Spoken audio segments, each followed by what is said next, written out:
La bourse de Paris clôture dans le rouge ce soir. Le CAC 40 termine ce vendredi en baisse de 0,2% pour s'établir à 6623 points.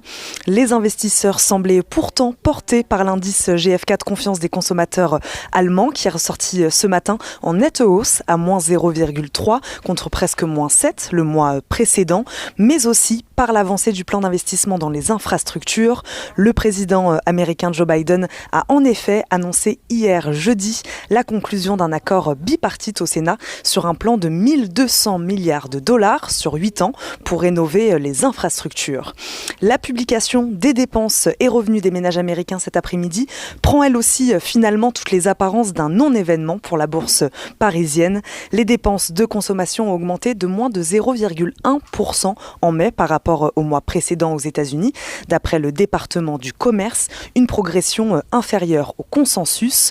Les revenus ont baissé de 2%, une baisse moins forte que celle anticipée en moyenne par les économistes. La composante la plus surveillée et qui rassure aujourd'hui, c'était l'indice des prix PCE qui s'est accru de 0,5% en mai pour s'établir à plus 3,9%.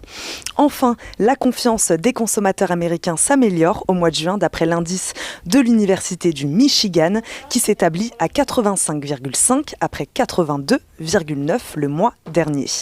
En France et du côté des valeurs, on a suivi aujourd'hui Essilor Luxottica, le fabricant franco-italien de lunettes, qui confirme le renouvellement pour 5 ans d'un accord exclusif de licence avec la marque Coach. Air Liquide, qui est en baisse à la clôture, le groupe a annoncé hier la finalisation du rachat de 16 unités de séparation des gaz de l'air de Sasol en Afrique du Sud, reprenant ainsi le plus grand site de production d'oxygène au monde pour environ 480 millions d'euros. Vallourec en recul aussi aujourd'hui. Le fabricant de tubes sans soudure a levé près de 300 millions d'euros via son augmentation de capital. Total Energy, lui, étant sa présence au Suriname, bassin émergent de classe mondiale, 2 nouveaux permis qui feront l'objet d'une campagne de sismique 3D pour confirmer leur potentiel. Renault Group et STMI Electronics qui ont annoncé aujourd'hui une coopération stratégique. STMI Electronics va fournir à Renault Group des produits et solutions de packaging pour les systèmes d'électronique de puissance des véhicules à batterie et hybride.